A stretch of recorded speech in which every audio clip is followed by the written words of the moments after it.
27สวัสดีครับวันนี้อเน็กโซลาร์เซลล์ครับผมติดปั๊มน้ำบาดาลครับที่อำเภอเอราวัณจังหวัดเลยครับผมชุดนี้เป็นชุด2 นิ้วครับผม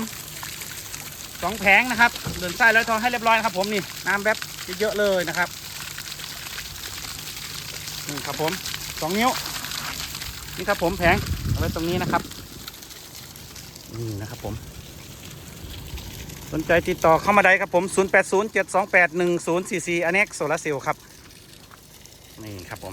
เดินสายลอยท่ออันนี้เพิ่นอีฟังเองนะครับผมแล้วก็เพิ่นก็อีต่อน้ำออกเองนะครับผมนี่ครับเจอกันคลิปหน้าครับผมสวัสดีครับ